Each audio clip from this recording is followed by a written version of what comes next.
But most of the children, 99.9%, if you ask them, when was the last time that you were given iron? They would know when. In fact, never. And the red blood cells need iron. Iron is the food of the red blood cells, or else they would break down. This is why they break down into a sickle. This is why we are able to cure sickle cell anemia, because the doctors are looking for something else. They're going to bone marrow. They're trying to apply method that never really help us. We found out that when the red blood cells are weak, you're susceptible not only to sickle cell anemia, leukemia, hypoglycemia, or dual anemia. You are susceptible to 40 different diseases, including cancer. Where they failed is that when they decide to use the substance to replace the minerals that is deficient, they used an oxide. An oxide. What is an oxide? An oxide is a rock that you find in the ground. An oxide is what you make steel out of. So we'll explain, because this has not been properly explained to the general public. If someone is anemic, the doctor would diagnose and properly assess that iron is lacking. That is consistent. We have 28 years of showing that. When iron is deficient, then you'll be weak, you'll be anemic, you'll be lacking of energy. In fact, your very thoughts are not clear. They cannot be clear when iron is lacking, because iron is the mineral that conveys oxygen to the brain. Where they made a mistake, instead of offering the iron that is consistent with the human body, meaning that the iron that is supposed to be recommended should be one that has carbon, hydrogen, and oxygen, the CHO chain. That is not found in the oxide state, which is the rock. You see, the rock, the iron oxide, is what they use to make a bridge with. Steel. The body cannot assimilate a rock. But if we use our common sense and look for a plant that has iron as the predominant mineral, then naturally common sense could show us that if this plant that is carbon-based, and the human body being carbon-based, there is affinity. That is called chemical affinity. Because there is affinity, there is assimilation. The pineal gland doesn't secrete anything. The pineal gland is made of carbon. The pineal gland is the gland that produces electricity. Doesn't secrete anything. Okay. The pineal gland, the pineal gland, is carbon. It's the blackest part of you. Am I right? Yes. It is the blackest part of you. The pineal gland is carbon, and the cerebral cortex is copper. So the friction of carbon and copper is what produces the resonance we call today as electricity. This is what makes you move. This is why you could move your mouth to talk like I'm talking now, and move your arms, move your legs, also move your heart. The electric food we should be eating, oh, there are many. There are many. Whole lot. You got the mushrooms, the portobello. You have also the oyster. You also have the crimini, or you have the those wild mushrooms. You have electrical, very much so. Then you have the Brazil nuts. You could make your pate out of that. That's electrical. That's natural. I didn't say cashew nor peanuts. I said the Brazil nut, but never soy. And the other one is the natural rice, the black or the wild rice. There's quinoa. There's the red quinoa. That's electrical.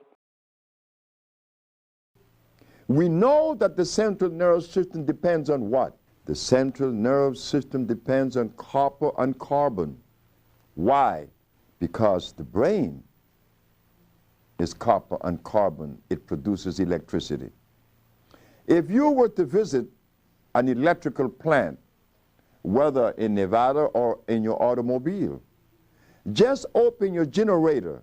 The piece of equipment in your car that produces the electricity, when you open that generator, all you find is a copper wheel that is turning and some carbon brush rubbing against it. The friction of copper and carbon produces electricity. That I was able to extrapolate from Mr. Benjamin Banneker.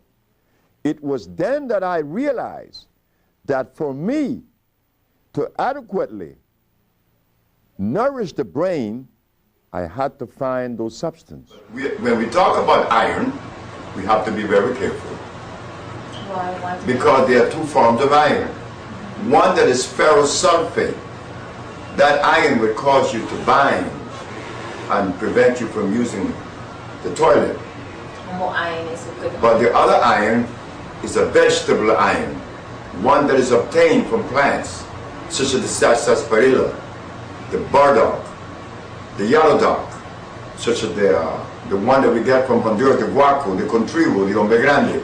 All these herbs are heavily laden with iron. Why we talk about iron? Because iron is by far the most important of the mineral in the mineral kingdom. That mineral is by far the most important. Why? Because it is electrical, like the rest, but it has magnet. It's the only magnetic one in the whole ramification of life. Iron. Why iron is so important? Because upon taking iron, we take all other minerals proportionally balanced. And iron has a tendency to fight inflammation. It is by far the most effective agent in combating inflammation. And that is the seed of disease. Here is a plant in front of us that is known in Central America by the Spanish-speaking Indian. They call him sauco. Sauco is a plant that in the berries we find that the mineral of iron is found. Iron phosphate is found in these berries. And these berries are responsible for us reversing a lot of diseases that sits in the blood. It contains iron phosphate. This plant, the sauco, when it sends its roots into the ground, it converts that oxide mineral into a liquid digestible substance the process is known as iontrophoresis, or the conversion from a solid to a liquid. And here Mother Nature has converted iron, which is solid, into a berry for you to enjoy. So sarsil is a plant that addresses the blood. But in addressing the blood, we have burdock, we have yellow dock, we have the wrinkle, we have the sarsaparilla, and we have the sarsil. Why the sarsil has made such a great impression on me as a healer? Because I have been using many herbs in addressing the blood and hemoglobin. But the sarsil, overnight, in fact, in minutes after taking the pure juice of the sarsil, you will see the benefits of it immediately. One of the things that it does, it calms the central nerve system.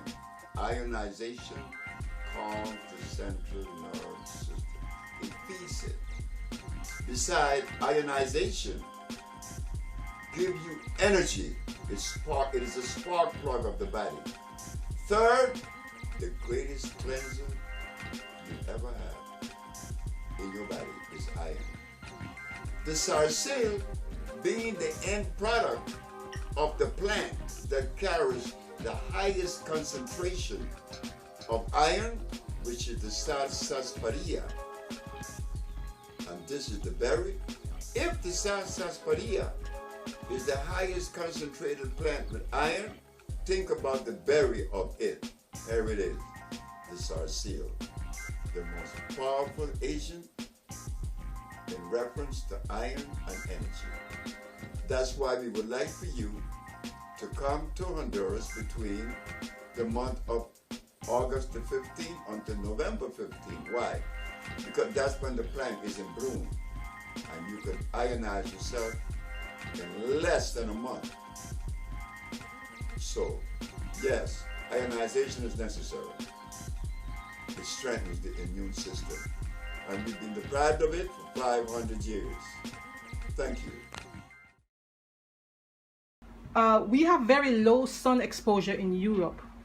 What can we eat to resolve the poor sun exposure? What could you eat to replace? Yes, to resolve that. We obviously, the sun's very poor and we don't get a lot of sunlight. So is there something we can eat specifically to get whatever it is that we need to compensate? Need the sun.